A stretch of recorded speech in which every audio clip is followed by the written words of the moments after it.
ስለ ሳምሶን እግዚአብሔር ስም ብሩክ ይሁን። ርዕሳችን ምን ነበር? ዓለም አትወደንም። ዓለም በጭራሽ አትወደንም። እሷ የምትወደው የራሷን ነው ይላል ጌታ ኢየሱስ። ዓለም የምትወደው የማንን? የራሷን ነው ይላል። እግዚአብሔር ስም ብሩክ ይሁን። ስለዚህ ደሊላ ልታጠፋው ነበረ ፍቅር አለኝ የምትለው የነበረው እና እግዚአብሔር አምላካችን የተመሰገነ ይሁን። ዛሬ በልቤ ያለው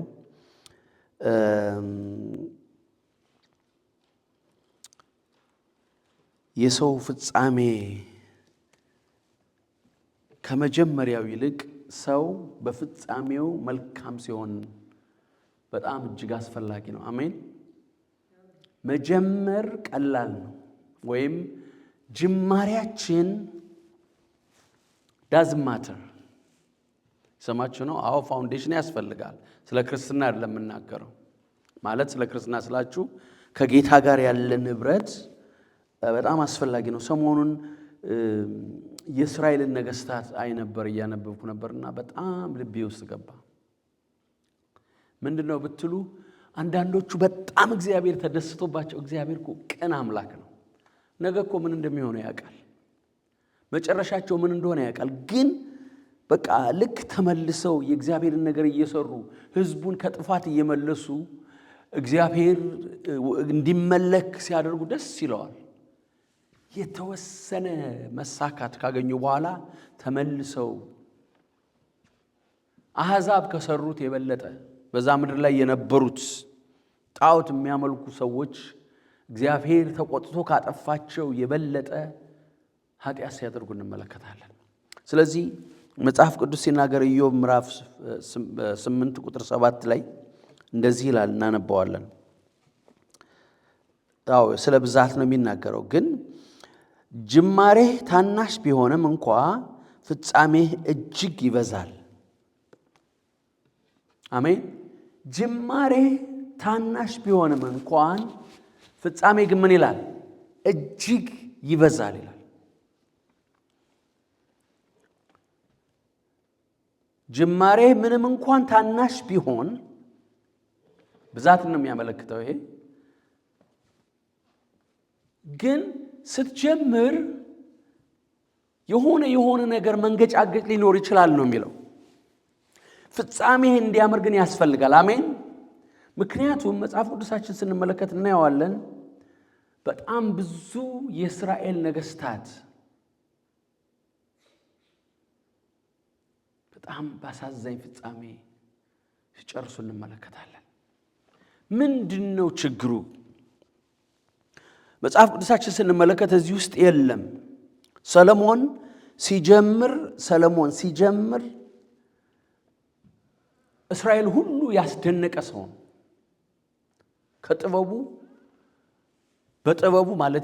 በጥበቡ እነዛ ሁለት ጋለሞታ ሴቶች መተው ሁለት ልጆቻቸው አንዷ ገላ ልጇን የቀየረቻት ስትመጣ ያንን በጥበብ ሲፈታ እስራኤል በሙሉ ምን አሉት ነው የሚለው? ፈሩት ነው የሚለው፣ አከበሩት ይላል። ግን የቆየ ቤተ መቅደሱን ከሰራ በኋላ ብዙ ነገር ካደረገ በኋላ የነሱን የአሕዛብን አማልክት በጣም አስቀያሚ የሆነ ነገር ማድረግ ጀመረ። ለጣዖት ለሚስቶቹ ጣዖት በጣም ብዙ ሴቶች ስላበዛ ለነሱ ሁሉ ጣዖት መስራት ጀመረ። አመለካቸው ይላል መጽሐፍ ቅዱስ። አያሳዝናችሁም? አመለካቸው። አንዳንድ ሰዎች በቃ ከዳን በኋላ እንደፈለግን መሆን እንችላለን፣ ኃጢአት መስራት እንችላለን የሚል ትምህርት እንዳለ ሰማለሁ። እኔ ሰምቼ አላውቅም ካስተማሪዎቹ፣ ግን እንዳለ ሰዎች ሲናገሩ ሰማለሁ። መጽሐፍ ቅዱስ ግን ምንድነው የሚለው? እስከ መጨረሻ የሚጸና እሱ ምን ይላል? ይድናል። በኃጢአት መጫወት ማለት በህይወት መጫወት ማለት ነው። ምክንያቱም እግዚአብሔር ኃጢአተኛውን ምን ይላል? ይወዳል። የፈለገውን ያህል ኃጢአት ሰው ቢሰራ ወደ እግዚአብሔር ተመልሶ ንስሐ ቢገባ እግዚአብሔር ይቅር ይለዋል። ግን ጽድቅ ሲያደርግ ኑሮ አንድ ቀን ንስሐ ሳይገባ መጨረሻውን ቢያበላሽ በጣም አደገኛ ነገር ነው። መጽሐፍ ቅዱሳችን እንመለከታለን። ስለዚህ የእግዚአብሔር ቃል የሚያስተምረን ምንድነው? የጸኑ ሰዎች እስከ መጨረሻው የቆሙ ሰዎች ፍጻሜያቸው ምንድነው? ያማረ ነው። እስኪ ፍጻሜን አሳምረው በሉ። ትናንት ምን ጸልይ የነበረው እሱን ነው። በእውነት በእግዚአብሔር ፊት ነው የምነግራችሁ። ምክንያቱም በቀላል ነገር አድርጋችሁ አትወሰዱት። ፍጻሜያችን እንዲያምር ያስፈልጋል። ፍጻሜያችን ሲያምር የዘላለም ነገራችን እየሰራ ነው። የዘላለም ቤታችን እየሰራ ነው። ልናበላሽ እንችላለን። መካከል ላይ ልናጠፋ እንችላለን። የተሳሳተ ነገር የተለያየ ነገር ልናደርግ እንችላለን። ነገር ግን ፍጻሜያችን ግን ያማረ ይሁን። አሜን። ፍጻሜያችን ግን መልካም ያድርገው እግዚአብሔር። እስኪ ፍጻሜን መልካም አድርገው በሉ። ፍጻሜያችንን እግዚአብሔር መልካም ያድርገው። ምክንያቱም መጨረሻው ነው አስፈላጊ። መደምደሚያው ነው አስፈላጊ። ቤት ተሰርቶ ይሄ ቤት አሁን በዚህም በዛም በሁሉ አቅጣጫ ሰርተው ላይ ክፍት ቢያደርጉት ጥቅም አለው? ምንድነው የሚሆነው? ፍጻሜው መልካም ነው አይደለም። የተሰራው ነገር በሙሉ ከንቱ ይሆናል። በረዶ ይገባበታል፣ ዝናብ ይገባበታል። ምን ይሆናል? ይበላሻል። መደምደሚያው ግን ሲያምር የተደከመው ድካም ሁሉ የመሰረቱ ድካም የቆሙት ምሰሶች ዋጋ ሁሉ ነገር ምን ይሆናል? ያማረ ይሆናል። አሁን እዚህ ውስጥ ተቀምጠን ያለነው ፍጻሜው ይሄ የዚህ ቤት ድምዳሜ መልካም ስለሆነ ነው። ስለዚህ የመጀመሪያው ነገር ሳይሆን መጨረሻችን እጅግ አስፈላጊ ነው። መጽሐፍ ቅዱሳችን እንመለከታለን። ሁለተኛ ዜና መዋዕል ሁላችንም እናወጣለን። ሁለተኛ ዜና መዋዕል ካለ ወይም ሁለተኛ ዜና ከምዕራፍ 14 ቁጥር 8 እስከ 15 እናነባዋለን።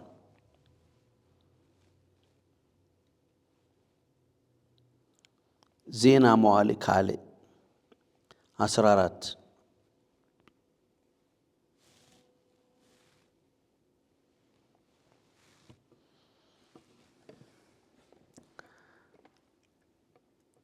አሳ የሚባል ንጉስ ነገሰ። አሳ ታውቁታላችሁ። አሳ በጣም አካሄዱን ከእግዚአብሔር ጋር አደረገ። ሌሎች የሰሩትን ጣዖት አስወገደ። በጣም እስራኤልን መለሰ ከጥፋታቸው። ምንድነው? እስኪ እናነባዋለን አብረን። ለአሳም አላባሽ አገሬ ጋሻና ጦር የሚሸከሙ 300,000 የይሁዳ ሰራዊት፣ ጋሻም የሚሸከሙ ቀስትም የሚገትሩ 280,000 የቢንያም ሰዎች ነበሩት። እነዚህ ሁሉ ብፁዓን ጽኑዓንና ኃያላን ሰዎች ነበሩ። ኢትዮጵያዊውም ዝሪ 1,000,000 ሰዎችና 300 ሰረገሎች ይዞ ወጣባቸው። ወደ መሪሳም መጣ። ቁጥር 10 አሳም ሊጋጠመው ወጣ። በመሪሳም አጠገብ ባለው በጽፍታ ሸለቆ ውስጥ ተሰለፉ። አሳም አቤቱ በብዙም ሆነ በጥቂቱ ማዳን አይሳንህም። አቤቱ አምላካችን ሆይ በአንተ ታምነናልና በስምህ በዚህ ታላቅ ወገን ላይ መጥተናልና እርዳን። አቤቱ አምላካችን አንተ ሰውም አያሸንፍህ። አንተ አምላካችን አንተ ነህ፣ ሰውም አያሸንፍህ ብሎ ወደ አምላኩ ወደ እግዚአብሔር ጮኸ። እግዚአብሔርም በአሳና በይሁዳ ፊት ኢትዮጵያውያንን መታ፣ ኢትዮጵያውያንንም ሸሹ። አሳም ከእርሱ ጋር ያለው ሕዝብ እስከ ጊራራ ድረስ አሳደዷቸው። ኢትዮጵያውያንም ፈጽመው እስኪጠፉ ድረስ ወደቁ። በእግዚአብሔርና በሰራዊቱ ፊት ተሰብስበዋልና እጅግም ብዙ ምርኮ ወሰዱ። ከእግዚአብሔርም ዘንድ ታላቅ ድንጋጤ ስለወደቀባቸው በጊራራ ዙሪያ የነበሩትን ከተሞች ሁሉ መቱ። በከተሞቹም ውስጥ እጅግ ብዝበዛ ነበርና ከተሞቹም ሁሉ በዘበዙ። የከብቶቹም በረት አፈረሱ። እጅግም ብዙ በጎችና ግመሎችን ማረኩ። ወደ ኢየሩሳሌምም ተመለሱ ይላል። አያችሁ፣ ስንት ሰው ነው የሚለው? 1,000,000 ኢትዮጵያውያኖች። 1,000,000። አሳ የይሁዳ ንጉስ ነው፣ የሰማርያ ንጉስ አይደለም። የሰማችሁ ነው። የይሁዳ ንጉስ ነው ማለት አንድ ብሔር ብቻ ነው ያለው ወይም አንድ ጎሳ ብቻ ነው የአንድ ሰው ልጆች እና ምናልባት የተወሰኑ የቢንያም ምናምን ትንሽ ሊኖሩ ይችላሉ። ግን ይሁዳ ብቻውን ነው የነበረው። ሌሎችን ሮብዓም የሚባል ሰው 10ን ነገድ ይዞ ሄዷል። ለምን? ሰለሞን ስለበደለ የሰለሞን ፍጻሜ ክፉ ስለነበረ እግዚአብሔር ለዳዊት የገባው ኪዳን ነበር። ምን የሚል? ከዙፋን የሚቀመጥ ልጅ ለዘላለም ምን አይልም አይጠፋም ብሎት ነበር።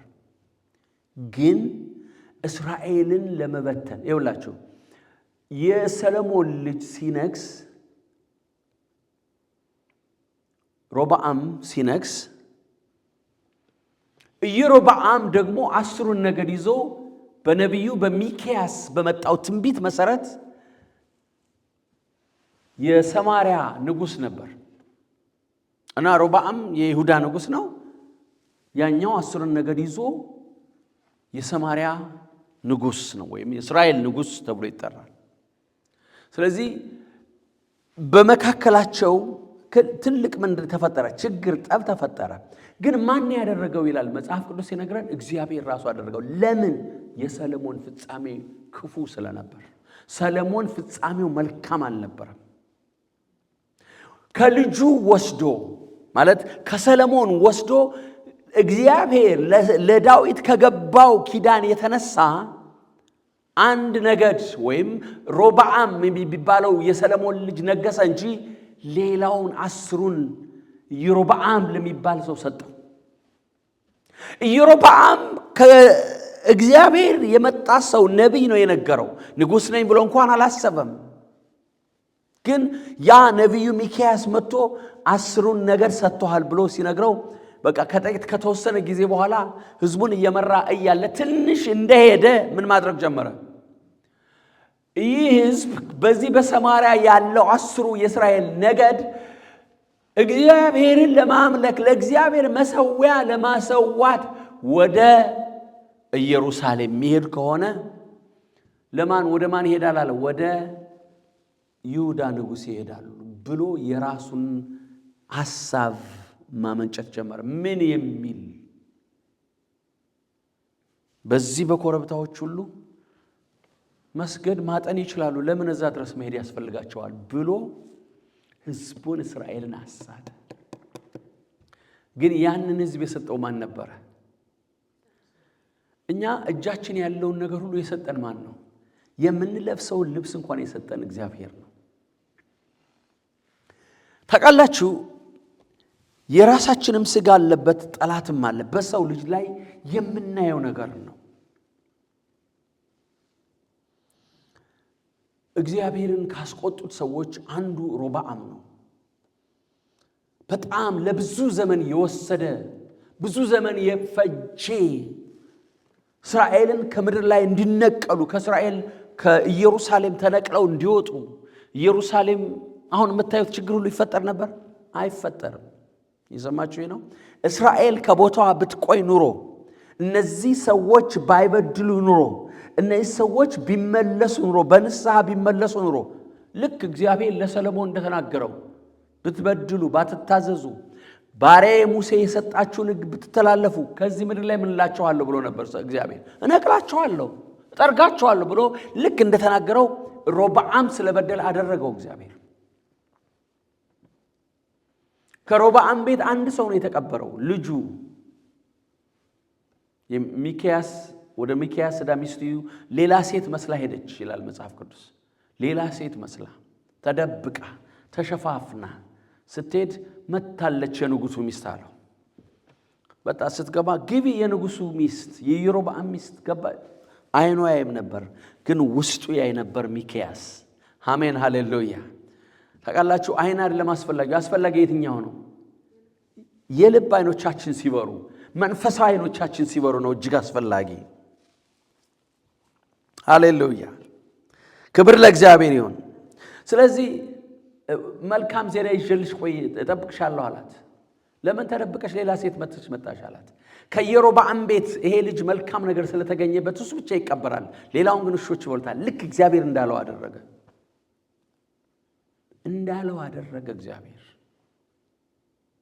ገና ኢዮስያስ ሳይወለድ ኢዮስያስ የሚባል ልጅ ምን ይላል አለ ይወለዳል። እሱ ይሄን ያደርጋል ይሄን ገና ስንት ነገስታት ከሱ በፊት ነበሩ። ልክ እግዚአብሔር ለተናገረው አደረገ። እግዚአብሔር የተናገረውን የሚያደርግ አምላክ ነው። የእግዚአብሔር ስም ብሩክ ይሁን። ስለዚህ ይሄ አሳ የሚባል ሰው ወይም አሳ የሚባል ንጉስ ይሄንን ካደረገ በኋላ ይሄን ድል ካገኘ በኋላ እግዚአብሔርን መፈለግ ትቶ ወደ ሲሪያ ንጉስ አይኑን አቀና።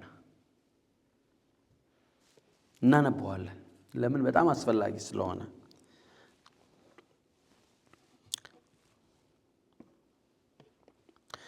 ቁጥር 15 ላይ የእግዚአብሔር መንፈስ በኦዴድ ልጅ በአዛርያስ ላይ ሆነ። አሳንም ሊገናኘው ወጣ፣ እንዲህም አለው፣ አሳ ይሁዳና ብንያም ሁሉ ሆይ ስሙኝ። እናንተ ከእግዚአብሔር ጋር ስትሆኑ እርሱ ከእናንተ ጋር ነው። ብትፈልጉት ይገኝላችኋል፣ ብትተውት ግን ይተዋችኋል። እስራኤልም ብዙ ዘመን ያለ እውነተኛ አምላክ፣ ያለ አስተማሪ ካህን፣ ያለ ሕግም ይኖሩ ነበረ። በመከራቸውም ወደ እስራኤል አምላክ ወደ እግዚአብሔር ተመልሰው በፈለጉት ጊዜ አገኙት። አሜን። በዚያ ዘመን ለሚወጣውና ለሚገባው ሰላም አልነበረም። በምድርም በሚኖሩት ሁሉ ላይ ታላቅ ድንጋጤ ነበረ። እግዚአብሔር በመከራው ሁሉ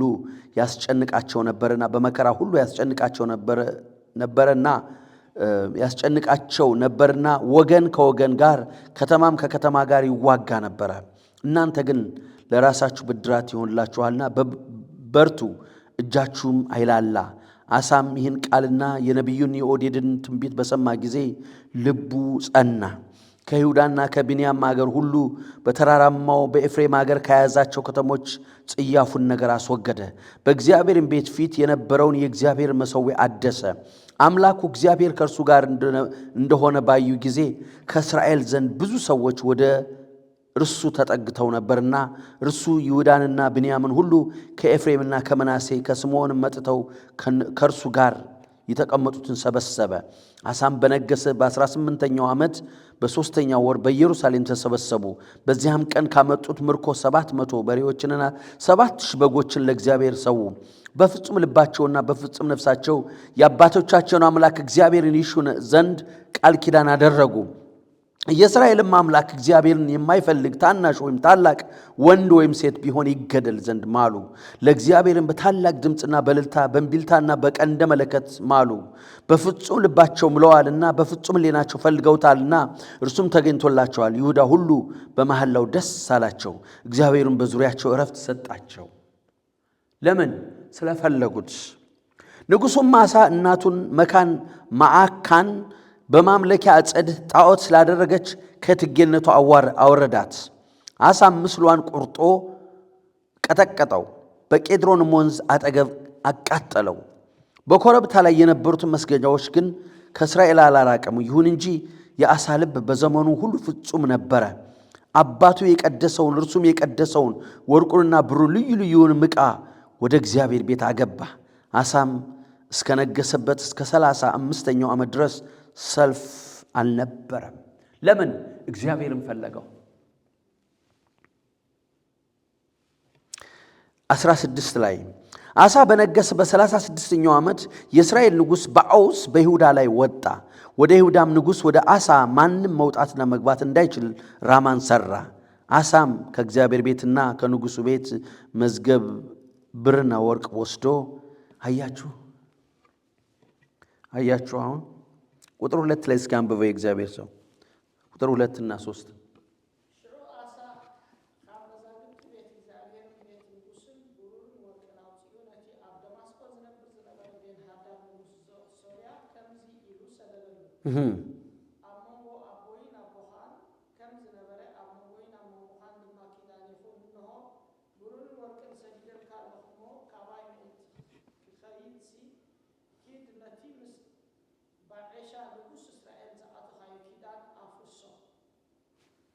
አያችሁ። አሁን እናንተ ከዛ በኋላ አንብቡት፣ ስሙ። የኢትዮጵያ ሰራዊት ብቻ አይደለም፣ ሌሎች እኮ የሚረዳዱ ብዙዎች አሉ። ነገስታት ነው የመጡበት። የኢትዮጵያ ሰራዊት ብቻ ስንት 1 ሚሊዮን ነው የመጣበት። አሁን ግን የእስራኤሉ ወይም የሰሜኑ መሪ ባኦስ የሚባል ሰው አስፈራራው። ሲያስፈራራው ያለውን ነገር ሁሉ ለሶርያ መሪ ሰጠና እግዚአብሔርን መፈለግ ትቶ፣ አያችሁ፣ ወዲያውኑ ከእግዚአብሔር ምን አደረገ? ፊቱን ዞር አደረገ።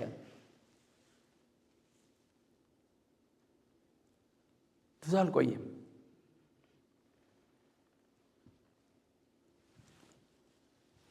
አይገርማችሁም? ግን አዎ መንፈስ ቅዱስ የላቸውም። ስለዚህ እኛ ዛሬ ታውቃላችሁ በተለያየ ፈተና የምናልፈው እግዚአብሔር ስለሚወደን ነው። የሰማችሁ ነው። ፈተናውን እንዲመለስልን ስንል ችግሩን ለመፍታቱ እግዚአብሔርን ፊት እንፈልጋለን። እግዚአብሔር ፊቴን ፈልጉ ነው የሚለው። አሜን አሜን። ፊቱን የሚፈልግ ሰው ይጸናል። ባለጸጎች ሁሉ ነገር ሰው ሲመቻችለት እግዚአብሔርን አይፈልገውም። ታውቃላችሁ፣ አይፈልገውም። በጭራሽ አንፈልገውም። ሁሉ ነገር ከተመቻቸልን የምንፈልገው ነገር ሁሉ በደጃችን ከሆነ በፍጹም አንፈልገውም። ለምን እንፈልገዋለን? ንገሩኝ እስኪ። ጤነኞች ከሆን የምንበላውና የምንጠጣው ብቻ ሳይሆን የምንፈልገውን ነገር ሁሉ እዛው የምናገኝ ከሆነ እግዚአብሔር የሚፈልግ ሰው የለም። ሰለሞን እኮ የምድር ወርቅ በቃ ብር ምን አይልም ነበር፣ አይቆጠርም ነበር ነው የሚለው። ወይም አይታሰብም። ብር እኮ የከበረ ነገር አይደል እንዴ? ብር አይታሰብም። ለምን?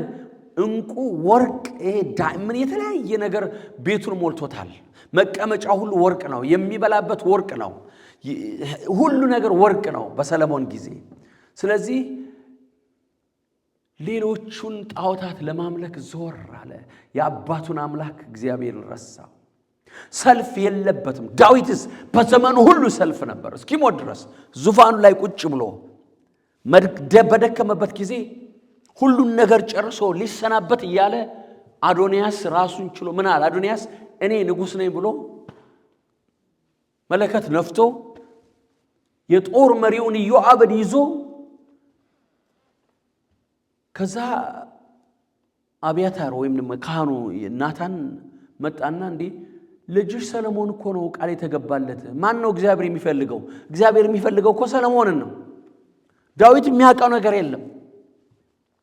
ስለዚህ ዛሬ እኮ በቃ አዶንያስ ነግሷል አሉት። ኖ አለ።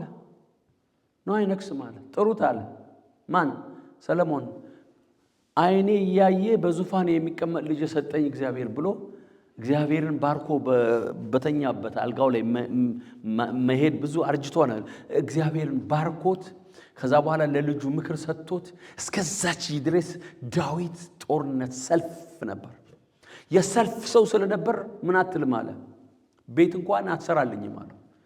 ለልጅ ረፍት ሰጠዋለሁ አለ። ያን ረፍት ሲያገኝ ጭራሽ ጠፋ በቃ። ስለዚህ እኛ ፈተና ሲኖር ችግር ሲኖር አንፈልገውም፣ ሰው አይፈልገውም። ይሰማችሁ ነው። ችግር በሚኖርበት ጊዜ ፈተና በመናልፍበት ጊዜ አንፈልገውም። ግን የእግዚአብሔር ዓላማ ግን አያችሁ ምን እንደሆነ? ፍጻሜያችን እንዲያምር ነው። አሜን። ፍጻሜያችን እንዲያምር ነው። እግዚአብሔር ስለሚወደን ነው።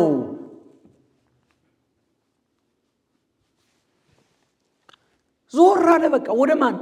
ወደ ሶርያ። እሱ ብቻ አይደለም። ታች ስታነቡ ምን እንደሚል ታውቃላችሁ?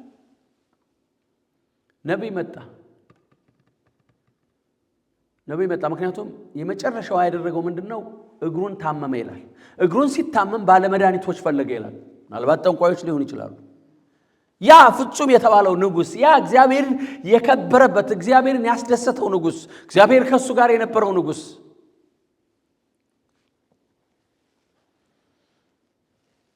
እግሩ ሲታመም ማንን መፈለግ ጀመረ ይላል? ባለመድኃኒት መፈለግ ጀመረ። ምዕራፍ 16 ላይ ነው። ነብይ እግዚአብሔር ላከ። እግዚአብሔር ምን ላከ? ነብይ።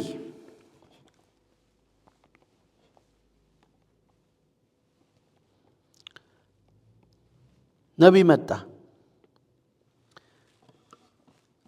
ከቁጥር 7 ጀምሬ ያነባለሁ 16 ላይ በዛን ጊዜ ባለ ራእዩ አናኒ ወደ ይሁዳ ንጉሥ ወደ አሳ መጥቶ እንዲህ አለው፣ በሶርያ ንጉሥ ታምናሃልና በአምላክህም በእግዚአብሔር አልታመንክምና ስለዚህ የሶርያ ንጉሥ ጭፍራ ከእጅህ አምልጧል። አያችሁ፣ ኢትዮጵያውያንና የሊቢያ ሰዎች እጅግ ብዙ ሰረገሎኞችና ፈረሰኞች የነበሯቸው እጅግ ታላቅ ጭፍራ አልነበሩምን? በእግዚአብሔር ስለታመንክ በእጅህ አሳልፎ ሰጣቸው። እግዚአብሔር በእርሱ ዘንድ ፍጹም የሆነውን ያጸና ዘንድ እግዚአብሔር ልቡ በእርሱ ዘንድ ፍጹም የሆነውን ያጸና ዘንድ ዓይኖቹ በምድር ሁሉ ይመለከታሉና አሁንም ስንፍና አድርገሃል። ስለዚህ ከዛሬ ጀምሮ ሰልፍ ይሆንብሃል አለው ይላል። አሳም በባለ ራእዩ ላይ ተቆጣ። ስለዚህም ነገር ተቆጥቷልና በግዞት አኖረው። በዛን ጊዜም አሳ ከሕዝቡ አያሌ ሰዎችን አስጨነቀ። ልክ ሰው ከእግዚአብሔር ዞር ሲል ለራሱ ብቻ አይደለም ለሚመራው ሕዝብ ራሱ ማስጨነቅ ጀመረ። ጅማሬው እኮ እንደዛ አልነበረም። አንብበ ነው አይደል? ሁሉም ብዙ ያነበብኩት እኮ እንሰማ ነው ማለት እግዚአብሔር መከናወንን ሲሰጣቸው እኛ ከነሱ የምንማረው ነገር አለ። አሁንም ደግመን ቤታችን እናንብበው። ኦዚያን ስንመለከት ኦዚያን እርሻ የሚወድ ንጉሥ ነበር ይላል። በእርሻ በመስኖ በጣም በቃ እስራኤልን አበለጸጋት። የተለያየ ነገር ማድረግ ጀመረ። ከዛ በኋላ ምን እንዳደረገ ታውቃላችሁ? ያለ ስራው ቤተ መቅደስ ውስጥ ገብቶ የካህናትን ስራ ማን ነው ቤተ ማጠን ያለባቸው? እነማን ናቸው? ሌዋውያን እኮ ናቸው። እሱ ንጉሥ ነው፣ ስራው አይደለም። ገብቶ ቤተ መቅደስ ዕጣን ማጠን ጀመረ።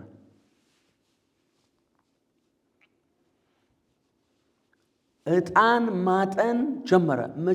መጀመሪያው እኮ በጣም ቆንጆ ነበር። እስከዛች ቀን ድረስ በጣም ጥሩ ነበር። መጽሐፍ ቅዱስ ኢሳይያስ ምዕራፍ 6 ላይ ንጉሥ ኦዚያን በሞተበት ጊዜ ይላል። ማን በሞተበት ጊዜ? እሱን እኮ ነው። ከሰማይ እንኳን ትክክለኛ ነገር ነብዩ እንኳን ክብር እንዳያይ ከልክሎት የነበረ ሰው ነው።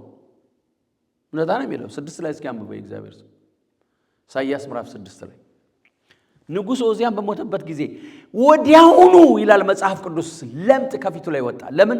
ሊቀ ካህኑ ምን አለው? ይሄ ያንተ ስራ አይደለም ውጣ ምናምን ሲለው ወዲያውኑ እግዚአብሔር ቀስሞታልና ንጉሥ እኮ ነው ገላለሁ ማለት ይችላል። ግን መቅሰፍት ወዲያው ስላገኘው ፍርሃት አእምሮ ሁሉ ይወሰዳል። ወጣ ይላል። ግንባሩ ላይ ያ ለምጥ ሲወጣበት ወደ ምን ሮጠ ይላል? ወደ ውጭ ሮጠ። ከዛ በኋላ ቤት ተዘግቶ እስኪሞት ድረስ አይሶሌትድ ሆኖ ሞተ። ስለዚህ ጅማሬ ሳይሆን ፍጻሜ ነው መልካም። አሜን። ፍጻሜ ሲያምር ነው መልካም። ለማንኛውም ነገር ለአገልግሎት ይሁን፣ ለህይወታችን ይሁን፣ ለፋይናንስ ይሁን፣ እግዚአብሔርን ለማምለክ ምንም አገልግሎት እኮ ባናገለግል ይሻላል። የሰማችሁ ነው። ፍጻሜያችንን እግዚአብሔር ያሳምረው። አንብበው እስኪ እግዚአብሔር ሰው ድገመው።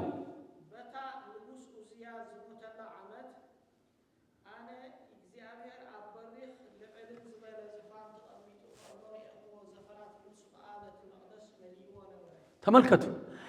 ንጉሥ ኦዚያን በሞተበት ዓመት ኢሳይያስ ራሱ በቃ ብዙ ነገር ሲተነብይ እኮ ነው ነበር። ልክ እዛ ንጉሱ ከሞተ በኋላ ግን አለ። ምን አለ? እኔ ከንፈሮች የረከሱብኝ ሰው ነኝ፣ እማገለግለውም ደግሞ በእነሱ መካከል ነው። ስለዚህ በቃ ፈራው፣ በጣም ተንቀጠቀጠ። ከዛ በኋላ እግዚአብሔር በኃይል ተገናኘው። የእግዚአብሔር ክብር ነው የመጣበት ወገኖች፣ አሜን። ከዛ በኋላ የሚላክ ሲል እግዚአብሔር እኔ ላከኛለሁ። በቃ ለምን?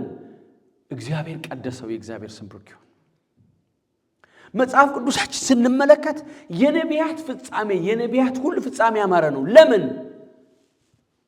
ለምን ይመስላችኋል? ሁሌ ከእግዚአብሔር ጋር ናቸው። ልክ የሆነ ነገር ሊያደርጉ ሲሉ ኖ ይለዋል እግዚአብሔር፣ ይሰማል። ማን ነው ንገሩኝ እስኪ? የትኛው ነቢይ ነው እውነተኛ የሆነ የእግዚአብሔር ነቢይ በመጽሐፍ ቅዱሳችን ውስጥ ፍጻሜው ያማረ ያልሆነ? ኢሳይያስ ነው? ኤልያስ ነው? ኤርሚያስ ነው? ተገለዋል። በሰው ነው የተገደሉት።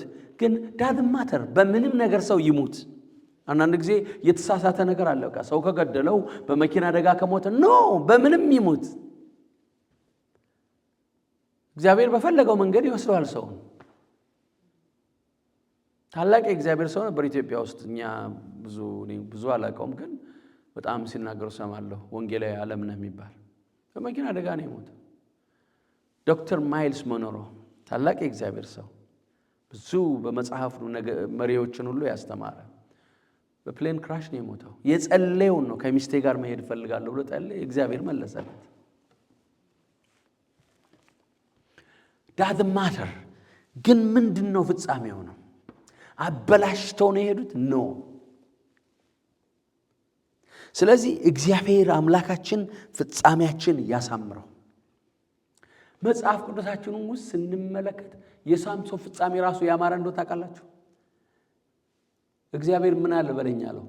ባለፈው ሳምንት አይተነው አስበኝ አለው አይደል? አሰበው። ስለዚህ በሕይወቱ ከገደላቸው ይልቅ በሞቱ የገደላቸው በለጡ ነው የሚለው። 3000 ብዙ መኳንንቶች አሉበት። ቺፍ ማለት ነው። ቺፎች ማለት ነው። የእያንዳንዱ አካባቢ ወደ 5 ነው ምናምን እነሱ ሁሉ ባሉበት ይዞ ሞተ።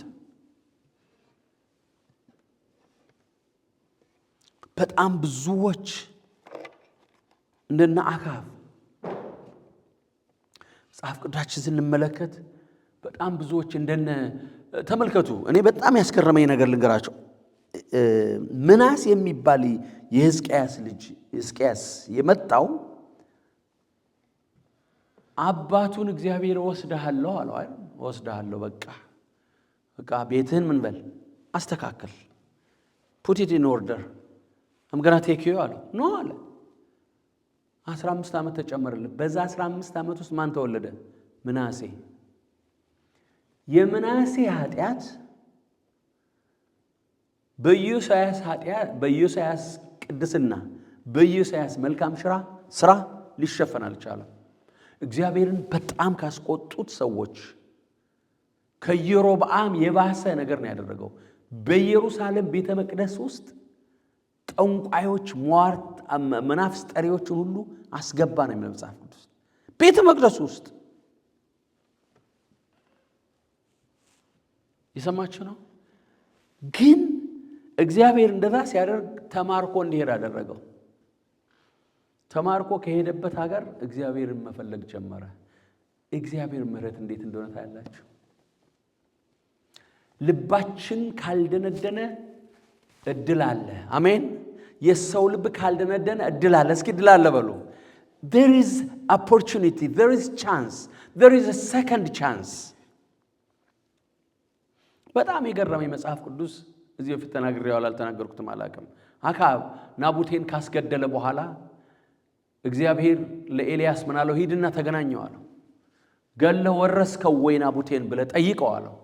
ሄደ። ልክ ሲያገኘው ጠላቴው ያገኘኝን አለው። አዎ አገኝቻለሁ፣ ጠርጋለሁ ሲለው እግዚአብሔር ለኤልያስ አካብ ራሱን አዋረደ ይላል። በጾምና በጸሎት በእግዚአብሔር ፊት ማቅ ለብሶ እግዚአብሔር ምሕረት ጠየቀ። ከዛ ምን አለ እግዚአብሔር? እንደ እግዚአብሔር ያለ እኮ የለም፣ በሱ ዘመን አላደርገውም አለ።